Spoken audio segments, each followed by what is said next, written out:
सहनो भुनक्तु सह वीर्यं करवावहै तेजस्विनावधीतमस्तु मा विद्विषावहै। ओम शांति शांति शांति। अभी हमने राम विद्यापीठ का ये 8वां चिंतन सत्र है। पिछले चिंतन सत्र में हमने राम विद्यापीठ की व्यवस्था यानी अर्थव्यवस्था, अर्थनिरपेक्ष व्यवस्था कैसे होती है इसके बारे में हमने सुना था, जिसमें हमने कई बातों का हमारा जो विषय था अर्थनिरपेक्ष शिक्षा का, तो इसमें कई प्रश्न भी रहे हमारे, और विषय भी इतना बड़ा है कि एक सत्र में इसको पूर्ण करना संभव नहीं है। व्यवस्थाओं को लेकर राम विद्यापीठ यानी सभी विद्यालय महाविद्यालयों को वो कौन करेंगे, तो ये इनका एक बड़ा व्यवस्था पक्ष भी रहेगा। इसमें अर्थनिरपेक्ष एक व्यवस्था के रूप में एक विषय पिछले चिंतन सत्र में हुआ था, जिसमें दक्षिणा, सम्यक पाणी ऐसे अनेक विषयों के लेके ताई ने बात रखी थी, और हमने हमारे मन में भी कई प्रश्न और सुझाव आए थे, तो इसका भी ताई से हमको उत्तर मिले थे। शिक्षा में जो पैसे में अर्थनिरपेक्ष व्यवस्था है, वो क्रय विक्रय करने वाली वस्तु नहीं है। पैसा शिक्षा में, शिक्षा का मूल्यमापन भी इस पैसे के साथ नहीं किया जाता शिक्षा का। ये सारी बातों को हमने इसमें सुना था।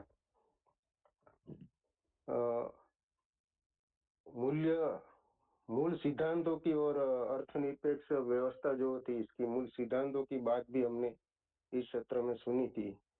आगे भी अनेक व्यवस्थाओं के बारे में हम सुनेंगे। ऐसा ताई ने भी बताया था कि 1-2 सत्र में 2 या 3 सत्र भी हो सकते हैं इसके बारे में। तो आगे की व्यवस्थाओं के बारे में भी मैं ताई से निवेदन करता हूँ कि हमारा जो विषय है राम विद्यापीठ का, इसको आगे प्रस्तुत करने के लिए मैं ताई से निवेदन करता हूँ।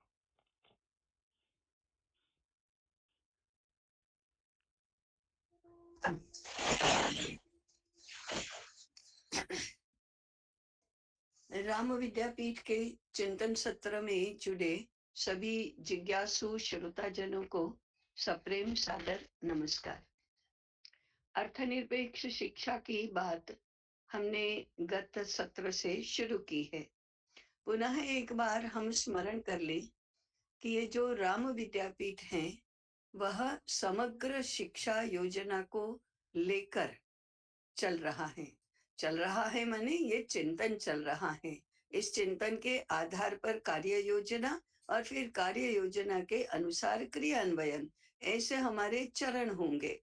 ये समग्र शिक्षा योजना के 2 पहलू हैं। एक 140 करोड़ जनसंख्या के लिए उचित शिक्षा की योजना करना, ये समग्र शिक्षा योजना का एक पहलू है। दूसरा, आजीवन और सार्वत्रिक शिक्षा की संकल्पना को भी साकार करना, ये उसका दूसरा पहलू है। अतः समग्र शिक्षा योजना ये राम विद्यापीठ का उद्देश्य है। अब इसको लेकर हम जो विभिन्न आयामों की, विभिन्न विषयों की चर्चा और चिंतन कर रहे थे, उसमें गत सत्र से हमने अर्थनिरपेक्ष शिक्षा की चर्चा शुरू की है। उसके मूल सिद्धांत क्या है इसके बारे में हमने विचार किया था। उसके बाद एक छोटा सा गुरुकुल हो, जहां समझो 20, 40, 50, 100 छात्र पढ़ रहे हैं, छोटे छात्र पढ़ रहे हैं, 10 वर्ष की आयु तक पढ़ रहे हैं, 15 वर्ष की आयु तक पढ़ रहे हैं, ऐसा एक छोटा गुरुकुल हो, या जिसमें 10,000 छात्र कम से कम पढ़ रहे हैं और 1,000 आचार्य पढ़ा रहे हैं, ऐसा बहुत बड़ा तक्षशिला नालंदा जैसा विद्यापीठ हो, इनकी अर्थव्यवस्था कैसे होगी, इनका योगक्षेम कैसे चलेगा? अब योगक्षेम कैसा है? योगक्षेम के का तात्पर्य क्या है? तो इसमें हजारों छात्र पढ़ रहे हैं, वे तो आवासी वहां रहकर पढ़ रहे हैं, तो उनके भोजन, निवास, वस्त्र, अन्य आवश्यकताएं आदि की व्यवस्था करनी होंगी। आचार्य अपने परिवारों सहित वहां रह रहे हैं, उनके योगक्षेम का विचार करना होगा। विद्यालय के लिए भवन चाहिए, भूमि चाहिए, अन्य उपस्कर चाहिए, ग्रंथालय चाहिए, इन सब की व्यवस्था कैसे होगी?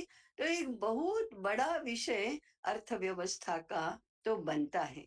छोटे गुरुकुल के लिए छोटी व्यवस्था, बड़े विद्यापीठ के लिए जो बड़ा गुरुकुल है उसके लिए बड़ी व्यवस्था, परंतु अर्थव्यवस्था तो चाहिए ही चाहिए। अब ये अर्थव्यवस्था आज छात्रों से शुल्क लेना ये उसका एक भाग है, उससे भी हमारी यूनिवर्सिटीज की अर्थव्यवस्था पूर्ण रूप से चलती नहीं है। समाज से डोनेशन मांगना ये भी तो आज चल ही रहा है। जो समाज सेवी संस्थाएं ट्रस्ट बनाकर विद्यालय चलाते हैं, वे डोनेशन मांगते ही हैं। फिर सरकारी विद्यालय हो तो सरकार का पैसा इसके पीछे खर्च होता ही है, तो केवल शुल्क से नहीं चलता। सरकार का पैसा है, सरकारी अनुदान है, सरकार का अपना खर्चा है पूर्ण रूप से। जैसे आईआईटी जैसे बहुत बड़े संस्थान हैं, तो सरकार का अरबों रुपयों का बजट इसके पीछे होता ही है। उसी प्रकार से एक हाई स्कूल चलाते हैं, उनको समाज से डोनेशन प्राप्त करना ही है। अनुदान देते हो, अनुदान प्राप्त होता हो, तो भी ये डोनेशन तो पदार्थों के लिए, माने भवन के लिए, भूमि के लिए, अन्य सुविधाओं के लिए डोनेशन मांगना ही होता है। तो समाज से भी मांगना है, सरकार से भी प्राप्त होता है, अथवा अनुदान के रूप में हम मांगते भी हैं।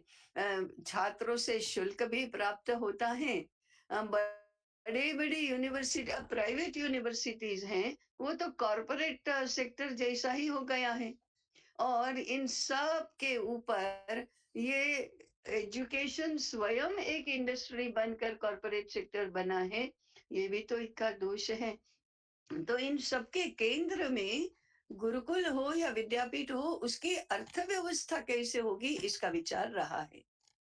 अब हमें यदि भारतीय शिक्षा की पुनः प्रतिष्ठा करनी है, तो हमें अर्थव्यवस्था के बारे में व्यावहारिक रूप में, सिद्धांत के रूप में, भावना के रूप में भी विचार तो नए से करना ही होगा।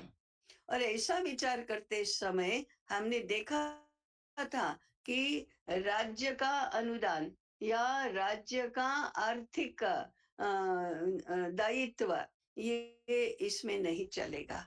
तो उससे विद्यापीठ हो या गुरुकुल हो स्वायत्त नहीं रहेगा, वो शासन के अधीन बनेगा। तो शासन के अधीन तो शिक्षा संस्था नहीं बननी चाहिए। समाज से डोनेशन प्राप्त करना, इस डोनेशन का हमने यदि सही सही में अर्थघटन किया तो उसका अर्थ होता है भिक्षा, दान नहीं। दान और भिक्षा में अंतर है।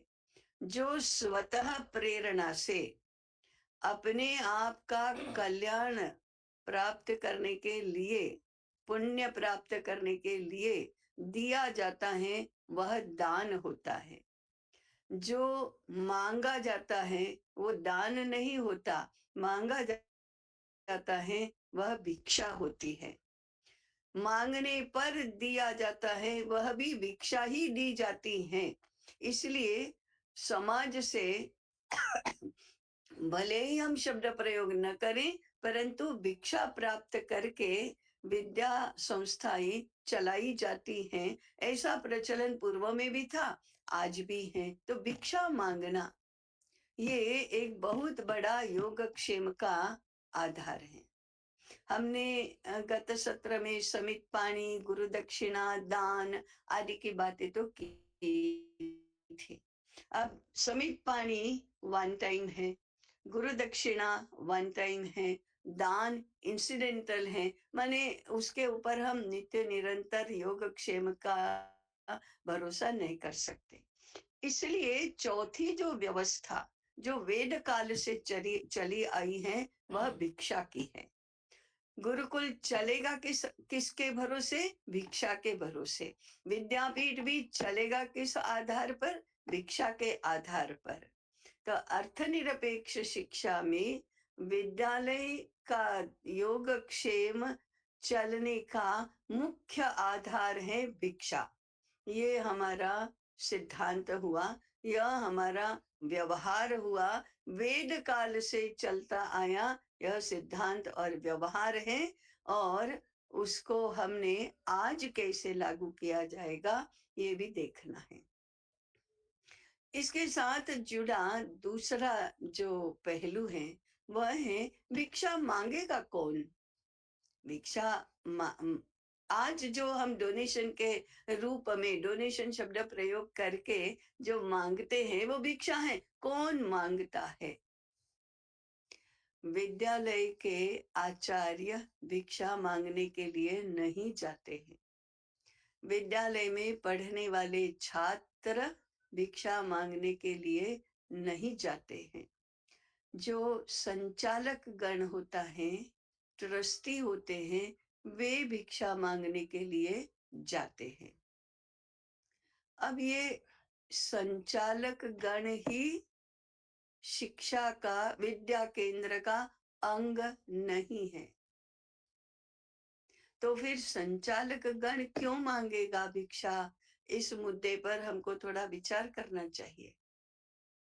जिस प्रकार हमारा घर हम चलाते हैं, माने कौन चलाता है? घर में रहने वाले लोग ही चलाते हैं। अब वो उसके लिए अर्थार्जन कैसे होगा? व्यवसाय से होगा, व्यापार से होगा, माने उद्योग से होगा, व्यापार से होगा, नौकरी से होगा, ये घर के लोग ही तय करते हैं। घर चलाने का दायित्व घर के लोगों का है। कोई ट्रस्ट बनाकर अपने हमारा घर नहीं चलाता। सरकार हमारा घर नहीं चलाती। सरकार हमारे लिए ऑडिट का माने वो दान देगी या अनुदान देगी और हम उसका हिसाब देंगे, इस प्रकार से घर नहीं चलता।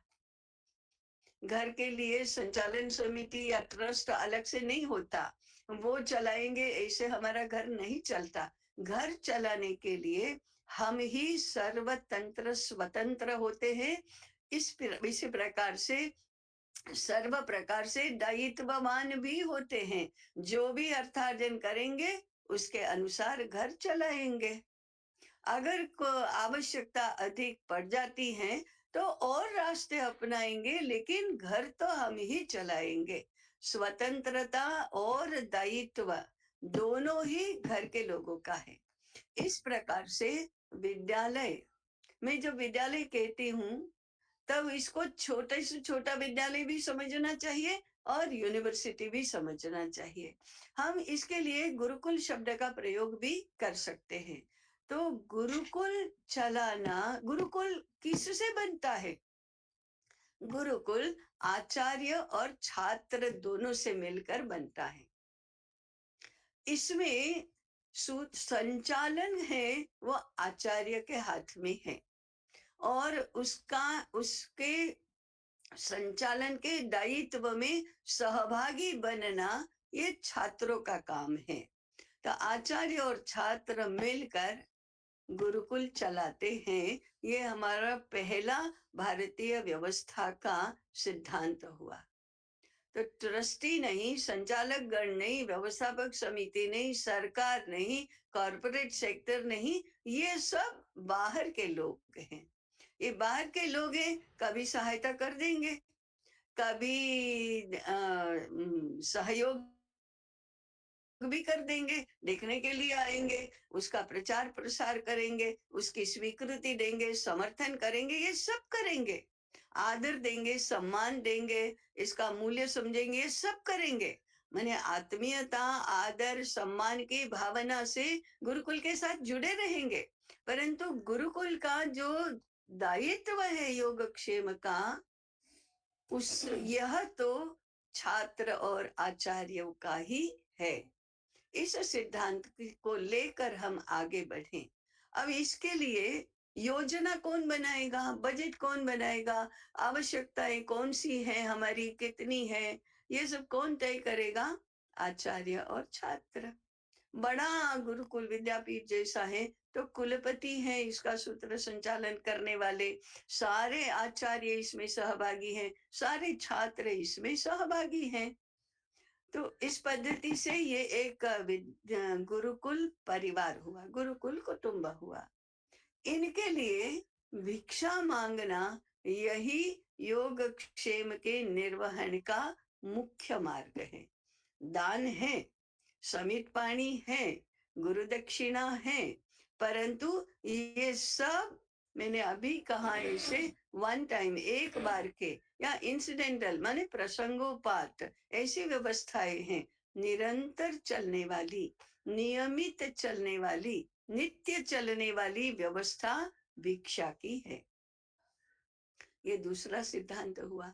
भिक्षा मांगने वाले आचार्य और छात्र हैं, ये भी इसी के साथ निहित हैं। अब इसको जब ये व्यवस्था शुरू हुई और प्रचलन में थी, तो वो बहुत स्वाभाविक मानी जाती थी। आज यह स्वाभाविक नहीं है, ये तो हमें मान्य करना ही पड़ेगा। सबसे पहला है भिक्षा को लेकर मानसिकता। अरे, भीख मांगना, ये हम तो कभी भी हाथ आगे नहीं करेंगे मांगने के लिए। हाँ, हम ऐसे देने के लिए तो कर सकते हैं, मांगने के लिए कभी कर सकते हैं क्या? मांग कर तो खाना ही नहीं चाहिए, परिश्रम करो, पैसा कमाओ और खाओ। हाथ फैलाकर मांग कर खाना, ये तो कभी उचित है ही नहीं। हमको तो शर्म आती है, हमको लज्जा आती है। हम, और भिक्षा तो है यह है, कौन भिक्षा मांगेगा? भिखारी है क्या हम? ऐसी मानसिकता आज पहला हमारा अवरोध बनेगी। हमें बहुत संकोच होगा। अरे, हम लोग विद्याध्ययन कर रहे हैं, अच्छा काम कर रहे हैं, और हम भिक्षा मांगने का ऐसा निंदनीय काम करेंगे क्या? फिर छात्रों के अभिभावक कहेंगे, हमारे बच्चों को हम पढ़ने के लिए भेज रहे हैं, ऐसे भिक्षा मांगने के लिए थोड़े भेज रहे हैं। आप चाहे तो हमसे शुल्क ले लो, आप चाहे तो अधिक शुल्क ले लो, आप चाहे तो हमसे डोनेशन मांगो, आप चाहे, अब डोनेशन भिक्षा ही है ये बात भूल जाते हैं। लेकिन डोनेशन मांगो माने वो संचालन करने वाले डोनेशन मांगो, हमारे बच्चों को बख्शो। हमारे बच्चे भिक्षा मांगने के लिए नहीं है, ये तो संपन्न घर के बच्चे हैं, ये खाते पीते परिवार के बच्चे हैं, ये अच्छे घर के बच्चे हैं, ये भिक्षा थोड़े मांगेंगे। ऐसा छात्रों को लेकर विचार होता है, ऐसा भाव होता है। आचार्य भी कहेंगे, अरे, हम अध्यापन जैसा श्रेष्ठ कार्य करते हैं, हम भिक्षा मांगने के लिए थोड़े जाएंगे। हम भिक्षा नहीं मांगेंगे, और हमारी व्यवस्था और जो करना है करो, हम भिक्षा नहीं मांगेंगे, शुल्क लेना है लो, हम भिक्षा नहीं मांगेंगे। ऐसा आचार्यों का भी भाव रहेगा। परंतु ये दोनों ही बातें भले ही बहुत बलवान अवरोध हैं, तो भी हमें उसके साथ डील करके, उसका विचार करके अच्छे से सेटल तो करना होगा। तो कैसे देखना इसके प्रति? पहली बात है, जरा हमारी समाज व्यवस्था देखें, जरा हमारी परंपरा का ध्यान करें। भिक्षा कौन मांगता है? सबसे पहला सन्यासी भिक्षा मांगता है। सन्यासी के लिए भिक्षा मांग कर अपना उदर भरण करना अथवा अपनी आवश्यकताओं की पूर्ति करना, ये प्राइम कर्तव्य है, प्राइम एंड फॉरमोस्ट, सबसे पहला और सबसे महत्वपूर्ण ऐसा कर्तव्य है, वो अपना निर्वाह अपने से नहीं करेगा, अपने अन्न का पाचन स्वयं नहीं करेगा, माने अपना अन्न नहीं पकाएगा, उसके लिए सामग्री नहीं खरीद कर लाएगा, वो भिक्षा ही मांगेगा। अब भिक्षा के भी उसके लिए बहुत सारे नियम हैं। 5 घरों में भिक्षा मांगना, जो भी भिक्षा मिलती हैं उसी से संतुष्ट और प्रसन्न रहना, जितना आवश्यक है उतना खाने के बाद शेष संग्रह सायंकाल के लिए नहीं करना, वो भी बांट देना। ये तो सब भिक्षा के नियम हैं। परंतु सन्यासी भिक्षा मांगता है। अब सन्यासी तो हमारे समाज व्यवस्था की जो कैडर्स बनी है, श्रेणियां बनी है, उसमें सर्वश्रेष्ठ श्रेणी है। जिसका अपना कुछ भी नहीं है, अपने लिए जो कुछ भी नहीं करता है, वो भिक्षा मांगकर अपना निर्वाह करता है, अपने शरीर को चलाता है। तो सन्यासी को तो हम बहुत श्रेष्ठ मानते हैं, और श्रेष्ठ व्यक्ति का एक महत्वपूर्ण कर्तव्य भिक्षा मांगना है। साधु भिक्षा मांगते हैं, साधु भी तो सन्यासी जैसा ही है। उसके बाद आचार्य भिक्षा मांगते हैं। जो धर्माचार्य हैं, जो मठों में मंदिरों में रहते हैं, मठपति हैं, वो सब भिक्षा मांगेंगे। धर्माचार्य है, वो भिक्षा मांगेंगे। आज भी धर्माचार्यों के आश्रम सारे दान और भिक्षा पर ही चलते हैं, और दान ही इतना आता है कि उनको भिक्षा मांगने की आवश्यकता नहीं पड़ती है।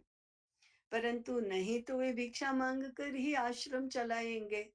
ऐसे ही ज्ञान देने वाले आचार्यों के लिए भी भिक्षा का ही विधान है, और आचार्य के साथ छात्र जुड़े हैं, उनके लिए भिक्षा के ही विधान है। हमने अनेक गुरुकुलों के उदाहरण देखे हैं, जिसमें आचार्य और छात्र भिक्षा मांगने के लिए जाते हैं। तक्षशिला विद्यापीठ का चित्रण चाणक्य धारावाहिक में हुआ है। वहां भी आचार्य और छात्र भिक्षा मांगने के लिए जाते हैं। वे अन्न की भिक्षा मांगते हैं, धान्य की भिक्षा मांगते हैं, वस्त्र की भिक्षा मांगते हैं, और धनराशि की भी भिक्षा मांगते हैं। तो योगक्षेम के लिए जो जो भी आवश्यक है, वो सारा भिक्षा से ही आता है। इसका और एक पहलू विचार करने का क्या है? अरे गुरुकुल में अध्ययन अध्यापन यही केंद्रवर्ती कार्य है। गुरु अध्ययन माने छात्र अध्ययन करते हैं, आचार्य अध्यापन करते हैं। दोनों ही ज्ञान साधना कर रहे हैं, दोनों ही विद्या के उपासना कर रहे हैं। किसके लिए कर रहे हैं? केवल अपने भले के लिए नहीं, केवल अपने कल्याण के लिए नहीं, संपूर्ण समाज के भले के लिए कर रहे हैं। गुरुकुलों में जो ज्ञान साधना होती है, उसी से समाज का ज्ञानात्मक सांस्कृतिक आधार बनता है। उसी से राज्य चलाने का, व्यापार चलाने का, उद्योग चलाने का मार्गदर्शन प्राप्त होता है। गुरुकुल यदि अच्छे चलते हैं, माने गुरुकुल में ज्ञान साधना यदि अच्छे से होती है, तभी समाज अपने सर्व पहलुओं में स्थिर और श्रेष्ठ बन सकता है। यदि गुरुकुल व्यवस्था नहीं रही, गुरुकुलों में ज्ञान साधना नहीं हुई, नहीं हो रही है, तो समाज की अवनति ही होती है। समाज असंस्कृत हो जाता है, समाज हीन जीवन जीने के लिए बाध्य हो जाता है। इतना गुरुकुलों का समाज पर उपकार है। और समाज के क्षेत्र माने राज्य भी समाज का एक आयाम है, व्यापार भी समाज जीवन का एक आयाम है, उत्पादन भी समाज जीवन का एक आयाम है, विभिन्न प्रकार के हुनर ये भी समाज जीवन का एक आयाम है, देश विदेशों से संबंध ये भी समाज जीवन का एक आयाम है, पर राष्ट्र से अपने राष्ट्र की रक्षा ये भी समाज जीवन का एक आयाम है। इन सभी आयामों में ज्ञान का अधिष्ठान चाहिए, संस्कृति का आधार चाहिए, तो इसके लिए गुरुकुल अनिवार्य है। और गुरुकुल में समाज को अभ्युदय और निश्रेयस प्राप्त करने के लिए, सक्षम बनाने के लिए ज्ञान साधना होनी चाहिए।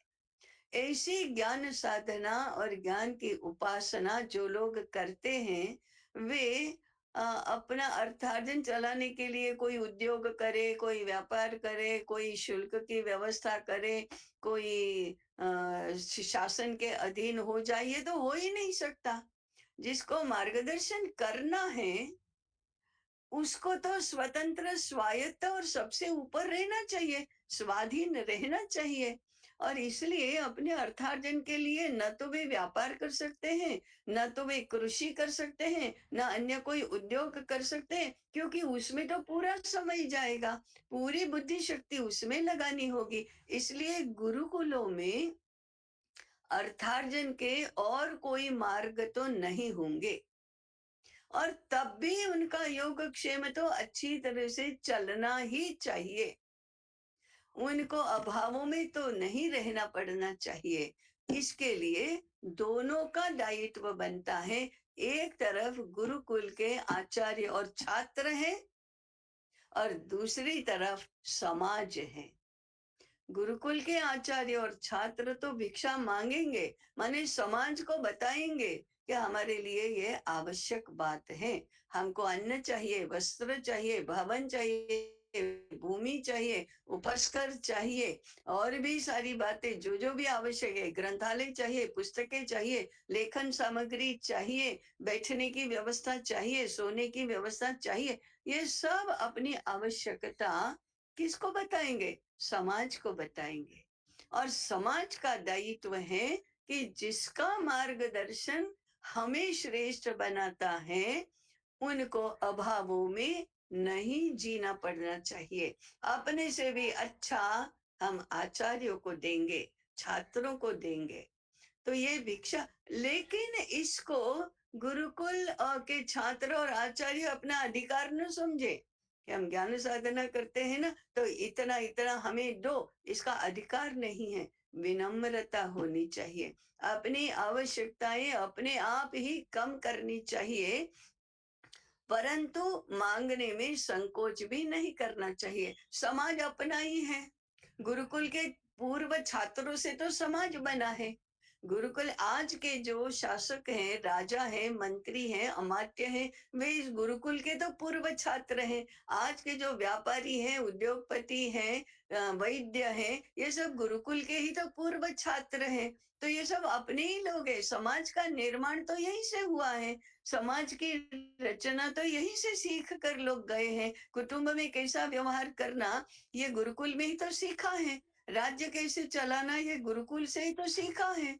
इसलिए ये सब अपने ही लोग हैं, तो अपने ही लोगों से भिक्षा मांगना, यानी अपनी आवश्यकताएं बताना, इतनी विनम्रता तो होना, ये अध्ययन अध्यापन करने वालों के लिए आवश्यक है। इसलिए भिक्षा मांगो, ये गुरुकुल के आचार्य और छात्रों का कर्तव्य धर्म हुआ। और मांगने के लिए गुरुकुल के लोग आए हैं, तो भिक्षा देने के लिए मना करना, इसकी तो कल्पना भी नहीं हो सकती कभी, क्योंकि इसी गुरुकुल से हमें जीवन के लिए मार्गदर्शन प्राप्त हुआ है। मैंने प्रत्यक्ष एक नहीं तो दूसरा, दूसरा नहीं तो तीसरा, किसी न किसी गुरुकुल से ही तो हम सब कुछ सीखे हैं। इसलिए इनको देना, ये तो पुण्य का काम है, अपना कर्तव्य धर्म है।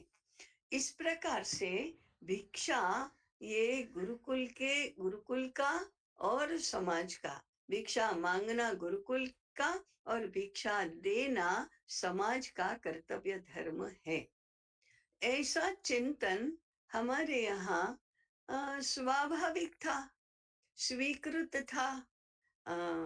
इसमें किसी को संकोच भी नहीं होता था।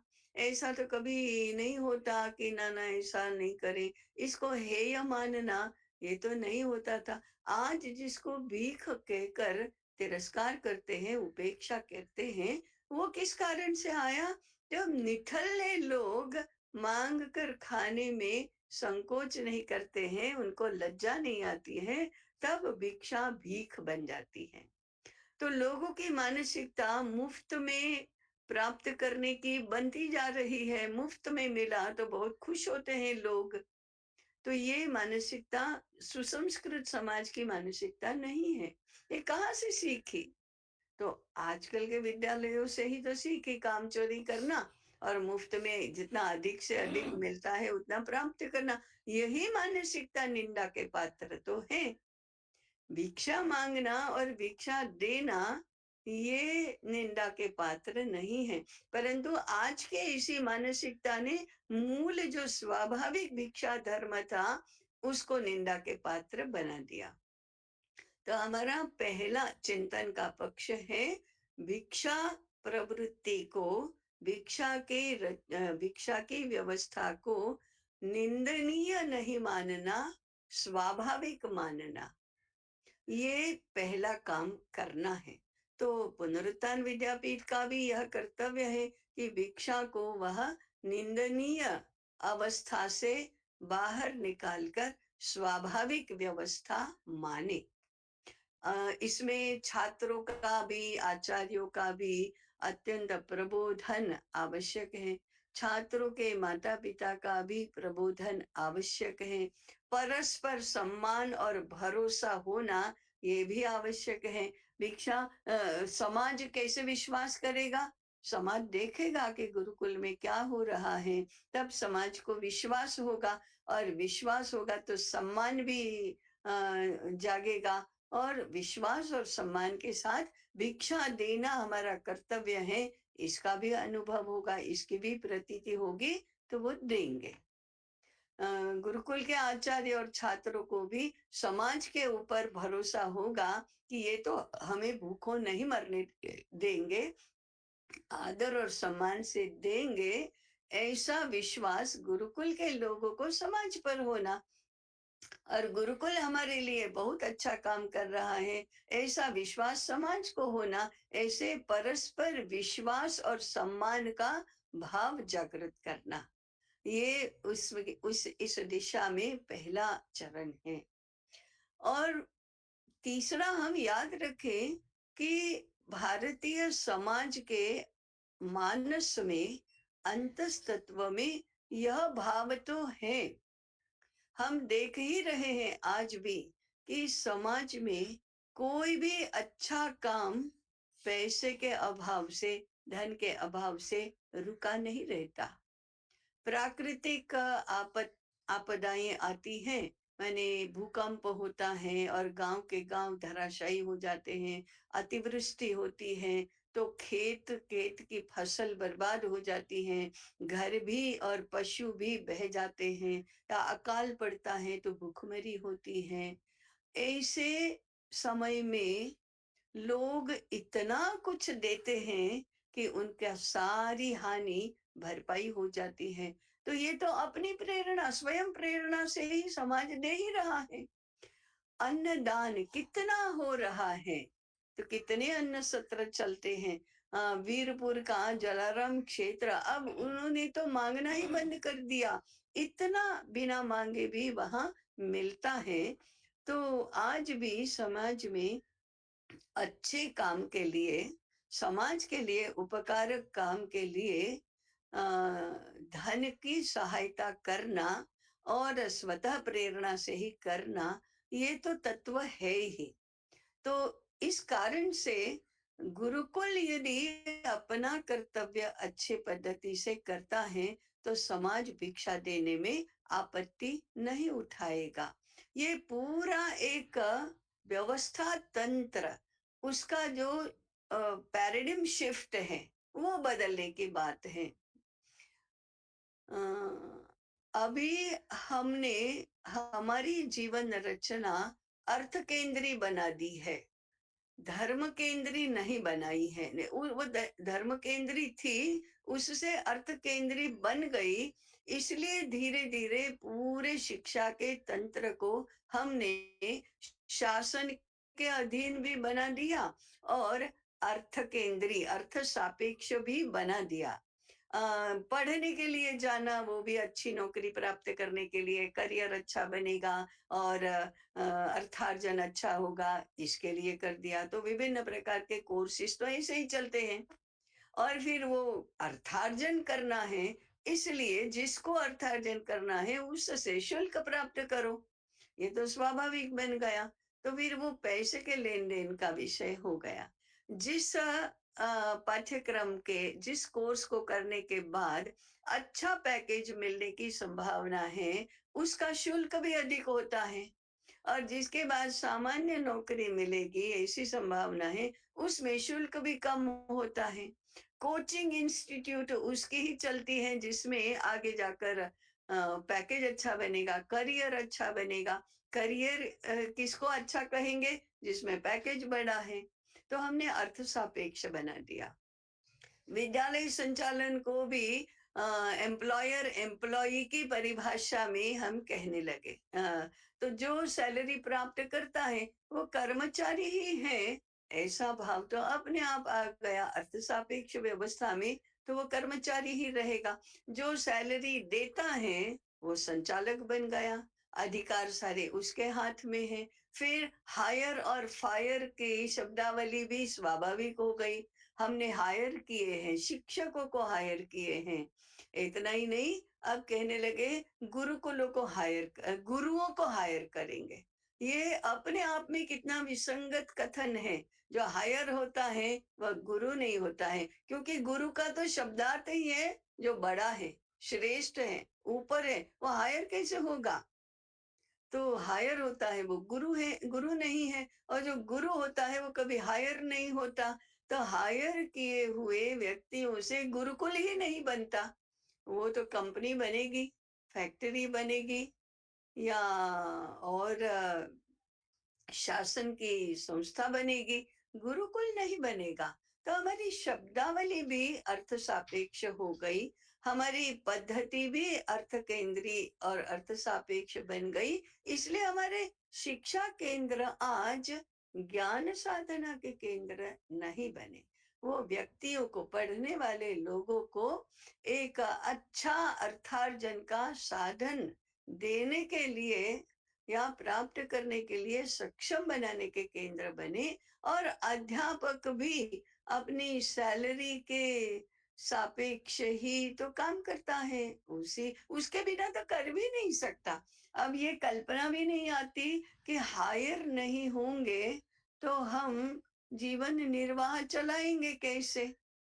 और जो एक विचित्र बात आ गई कि जो ज्ञान साधना करता है, अध्यापन करता है, उसकी चिंता तो दूसरों ने ही करनी चाहिए ना।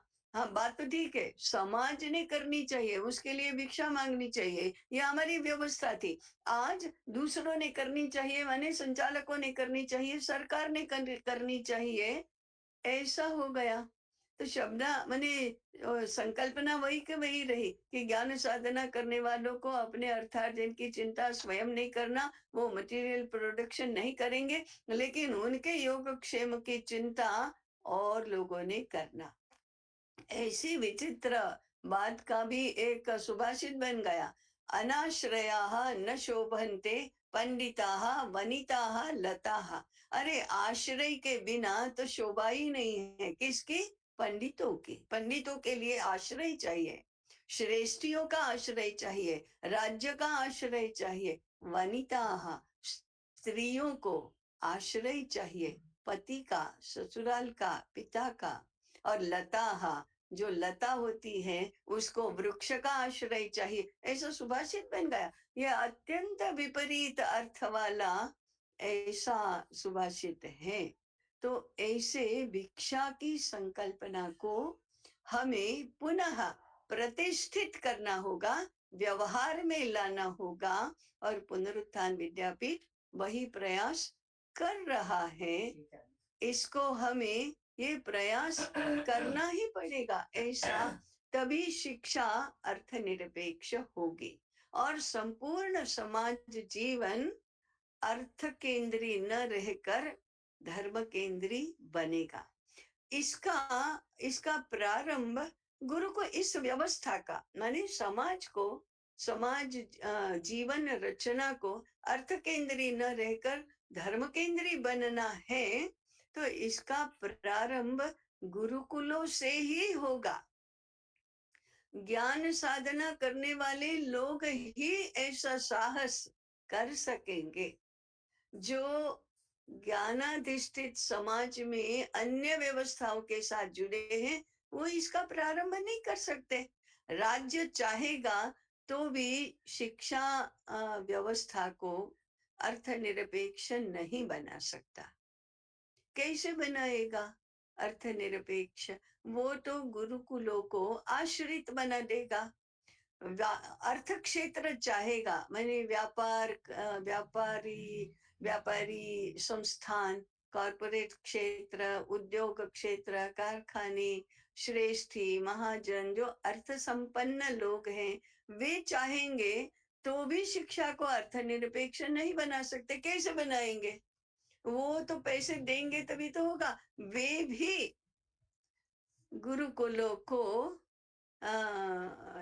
अर्थार्जन करने वाली या अर्थार्ज योगक्षेम के लिए दूसरों पर निर्भर करने वाली आश्रित संस्थाएं ही बना देंगे। इसलिए गुरुकुलों के अलावा, माने अध्यापकों और छात्रों के अतिरिक्त और कोई भी चाहेगा तो भी गुरुकुलों को अर्थनिरपेक्ष नहीं बना सकते। इसका प्रारंभ तो गुरुकुलों को ही करना होगा, और गुरुकुलों में इतना साहस होना पड़ेगा। गुरुकुलों को समाज पर पहले विश्वास करना पड़ेगा। अब कहेंगे कि समाज पर कैसे विश्वास करें, समाज तो देता ही नहीं है। अनेक गुरुकुलों का यह अनुभव है, इसको हम नकार नहीं सकते। तथापि ये जोखम जिसको कहते हैं रिस्क है, वो तो गुरुकुलों को ही उठाना पड़ेगा। क्योंकि धीरे धीरे करके गुरुकुलों की ज्ञान साधना देखने पर समाज इस तत्व को समझेगा और योगक्षेम चलाने का दायित्व अपना है, ये उसके ध्यान में आएगा। छात्रों की एक पीढ़ी तैयार होकर जब गृहस्थाश्रमी बनेगी और अर्थार्जन करेगी, तब तो उनको ये बात समझ में आएगी ही। तब तो एक तरफ गुरु दक्षिणा भी शुरू हो जाएगी, दूसरी तरफ भिक्षा देना ये भी स्वाभाविक माना जाएगा, क्योंकि उन लोगों ने स्वयं ने भिक्षा मांगी है और इसलिए भिक्षा देना समाज का कर्तव्य धर्म है। वो उन्होंने ही तो सिखाया है समाज को, इसलिए भिक्षा देने का अब हमारा कर्तव्य धर्म है, वह समाज को समझेगा। इसलिए तो इसका प्रारंभ करना, अर्थ निरपेक्ष शिक्षा व्यवस्था का प्रारंभ करना और समाज को ज्ञाननिष्ठ बनाना, सुसंस्कृत बनाना, श्रेष्ठ बनाना, ये गुरुकुलों का दायित्व है। इसलिए भिक्षा व्यवस्था को गुरुकुलों में ही प्रारंभ होगा, ऐसा हमारा चिंतन कहता है, ऐसा हमारी परंपरा कहती है।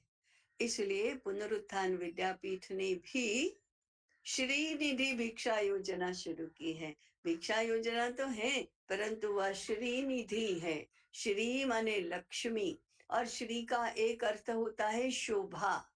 तो शोभा युक्त लक्ष्मी का निधि माने बहुत बड़ा संग्रह, ये कम नहीं है। ये ऐसे अभावों में जीना पड़ेगा ऐसा नहीं है, चाहिए उससे कम मिलेगा ऐसा नहीं है, चाहिए उससे अधिक समाज देगा। यहाँ तक पहुंचने के लिए इसका नामकरण भी श्रीनिधि भिक्षा योजना ऐसा ही हुआ है। और धीरे धीरे करके हम समग्र शिक्षा योजना में अर्थनिरपेक्ष शिक्षा को संभव बनाएंगे, ऐसा इस दिशा में हमारे प्रयास चलने चाहिए। शुरू हुए हैं, चलने चाहिए, और समाज के सहयोग से ये प्रतिष्ठित भी होंगे, ऐसा विश्वास लेकर हम चलते हैं।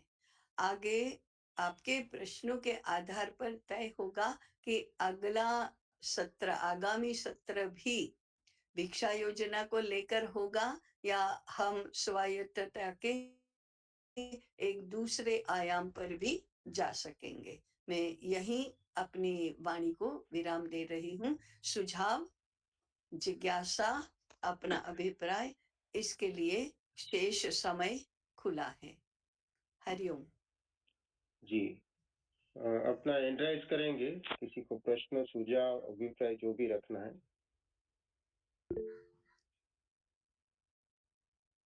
जी समीर भाई। हाँ, प्रणाम ताई। भिक्षा नमस्कार। भिक्षा का भी अनुभव किया, तभी एक बात समझ में आई कि समाज अभी गौरव की अनुभूति नहीं करता, क्योंकि अभी ये सारी व्यवस्था खंडित हुई है। तो हम भिक्षा अगर मांगेंगे और ये प्रबोधन का काम करेंगे, तो इतनी बड़ी राशि हमें मिल नहीं सकती कि हम समाज को हम जोड़े, हम अच्छे अच्छे कार्यक्रम करें और उससे भी समाज में ये भारतीयता और ये व्यवस्था के लिए हम एक अच्छी सोच उनमें विकसित करें या भवन का निर्माण करें। इतना हम इसमें से नहीं करते। तो इसको हम कैसे देखते हैं, ये भिक्षा को आज के परिप्रेक्ष्य में? हाँ, इसके लिए मैंने कहा ना अभी कि समाज का भरोसा टूट जाए, ऐसा तो आज के विद्यापीठ अब करते ही हैं। आज की जो बदल गई है व्यवस्था, उसमें यही होता है कि गुरुकुल भी तो अर्थ सापेक्ष बन गए हैं। अब इसमें से हमको पूर्ण रूप से अलग, पूर्ण रूप से भारतीय ऐसा करना होगा, तो मैंने एक शब्द प्रयोग किया था, साहस चाहिए। अपने आप में और अपने भारतीयता के सिद्धांतों में विश्वास चाहिए, श्रद्धा चाहिए और जोखिम उठाने की तैयारी चाहिए। इतना हुआ तो हमारी अपेक्षा से भी बहुत जल्दी समाज में इसकी स्वीकृति होगी, प्रतिष्ठा होगी। जी। जी सुधीर जी। प्रणाम ताई जी। प्रणाम हाँ, सभी को। नमस्कार जी, एक जी। मन में विचार है, अभी श्रीधि भिक्षा योजना में जो पहला सहभागिता रही और अभी आपको भी सुना इसमें। जैसे अभी समीर जी ने कहा कि पर्याप्त राशि नहीं मिलती है और एक ये है कि प्रतिष्ठा भी नहीं है। तो हमारा लोगों तक पहुँचना तो आवश्यक है। भिक्षा तो हमें समाज से ही माँगनी चाहिए। परंतु सामयिक तौर पे क्या हम उसमें कुछ प्रतिशत के तौर पे ऐसा कर सकते हैं कि कुछ भाग जो हैं, हम कंपनियों की सीएसआर को ट्रैप करने के लिए वापरें। तो उसमें मेहुल जी ने जैसे एक बहुत अच्छा प्रयोग अभी बताया हमें, ऐसे प्रयोग करने के लिए लोगों को भी हम प्रेरित कर सकेंगे और धनराशि के संग्रह का जो अच्छे कामों के लिए है ना, ये भी एक तय हो सकेगा, एक मार्ग उसमें से निकल सकेगा। इस पर आपका मार्गदर्शन किसी एक इसमें अगर मिलेगा, तो मेरे ख्याल से वो काफ़ी उपयोगी रहेगा। ये जिज्ञासा थी मन में। धन्यवाद ताई। सत्य और सिद्धांत के साथ समझौते नहीं करने चाहिए, ये पहली बात है। आज हमको आवश्यक है उतनी भिक्षा नहीं मिल रही है, समझो, या हमारी अपेक्षा है उतनी भिक्षा नहीं मिल रही है, तो आज नहीं, अगले वर्ष मिलेगी।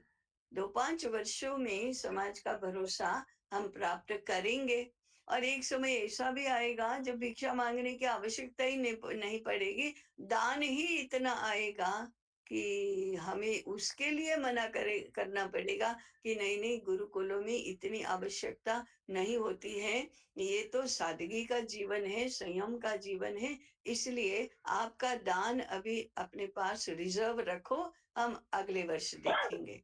ये स्थिति तो आ सकती है, परंतु इसके लिए प्रारंभ में ही हम ऐसे जरा अपने आप में श्रद्धा, विश्वास कम कर देंगे, समाज के ऊपर भी विश्वास कम कर देंगे और सीएसआर जैसा समझौता करेंगे, ये तो नहीं हो सकता। CSR, company corporate social responsibility, ये कानून के तहत होती है। यही कितनी विडंबना है। कंपनियां अपने आप में नहीं देती हैं, इसलिए तो सीएसआर की व्यवस्था सरकार को बनानी पड़ी है। उसको उसका हम प्रयोग करेंगे तो ये तो कैसे होगा फिर? इसलिए सीधा सीधा समाज से हमारी अपेक्षा के अनुसार मिलेगा, अपेक्षा से भी अधिक मिलेगा। इसके लिए धैर्य रखना और विश्वास डिगने नहीं देना, ये आवश्यक है। जी।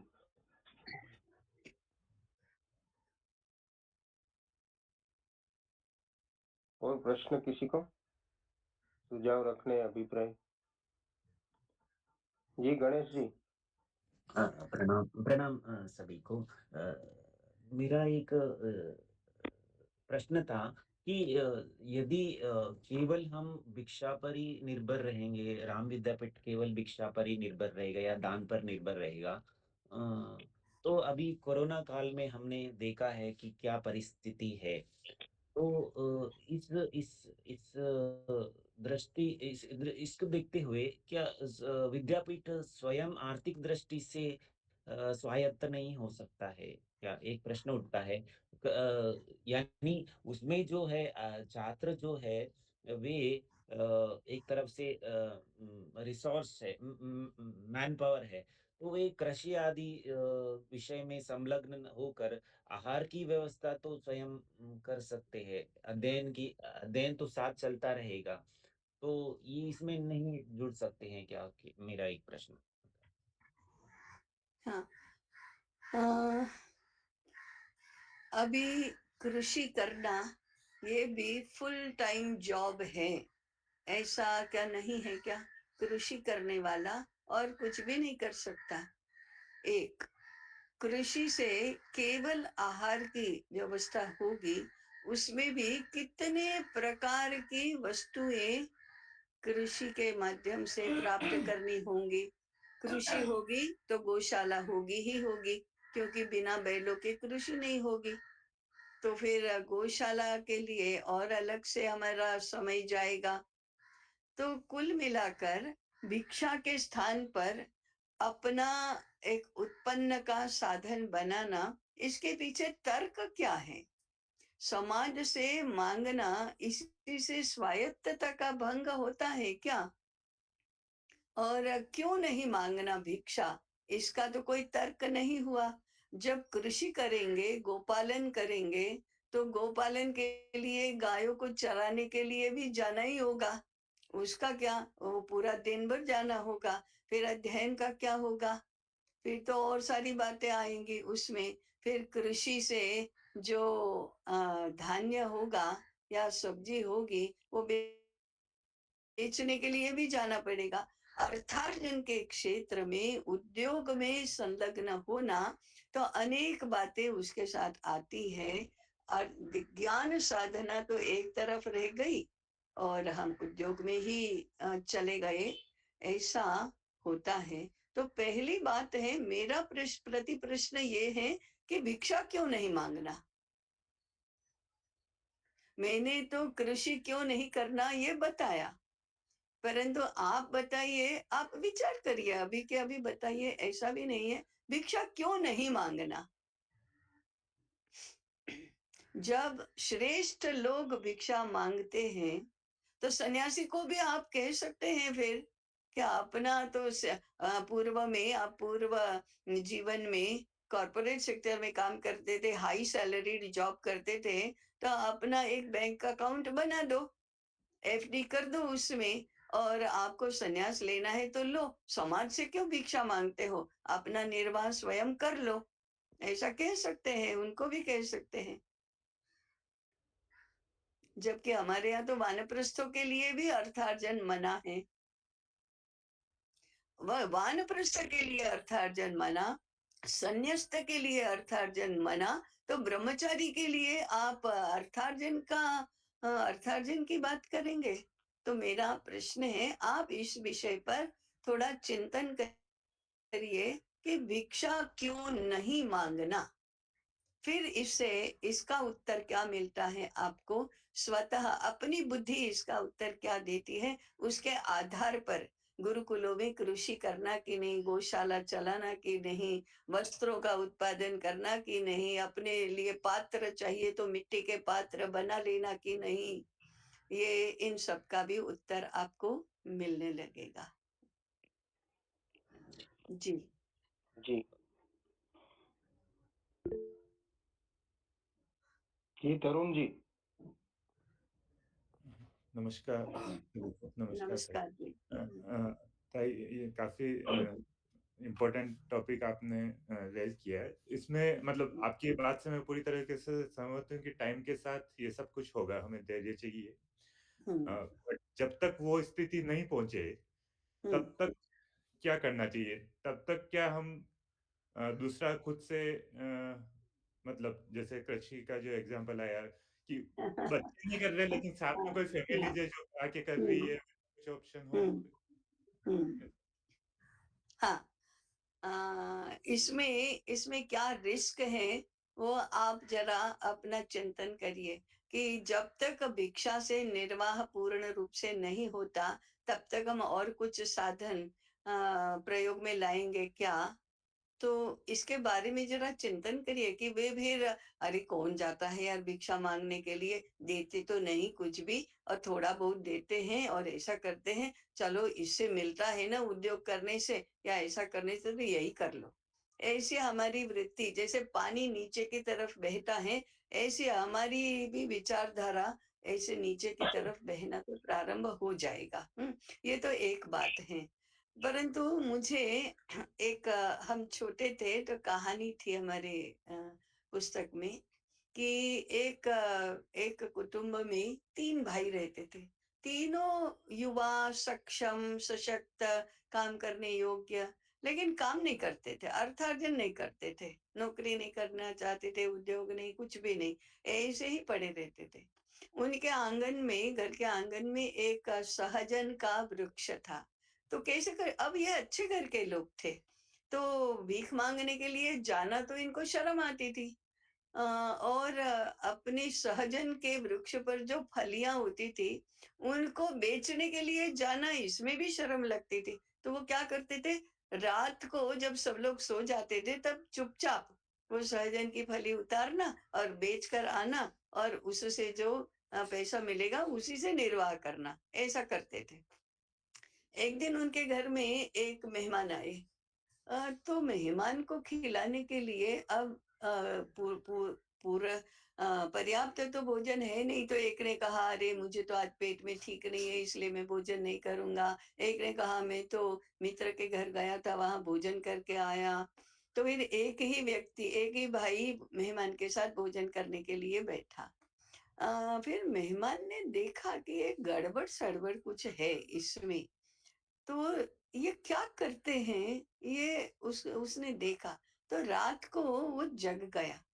तब उसने देखा कि ये तीनों भाई सहजन से फलियां उतार रहे थे और फिर एक भाई जाकर उसको बेचकर आया और पैसे लेकर आया। ये उसने देख लिया लेकिन वो बोला नहीं कुछ भी। दूसरे दिन भी ऐसे नाटक चलते रहे। वो फली बेचकर जो पैसे आए थे उसमें से कुछ खाने पीने का प्रबंध हो गया। तो दूसरे दिन रात्रि में इस मेहमान ने क्या किया, सब लोग आधी रात के बाद वो भाई उठे, उसके पहले उठकर, सब सो गए थे, रात की पहली नींद में थे, तब उठकर सहजन का वृक्ष ही जो 2-3 थे, वो काट दिए। उस दिन तो फलियाँ इनको मिल जाती, लेकिन वृक्ष ही काट दिया तो क्या करेंगे? और फिर वो मेहमान ये लोग उठे उसके पहले चला गया, घर छोड़कर चला गया। फिर दूसरे दिन उठकर देखा तो वृक्ष कटे हुए हैं। अरे बाप रे!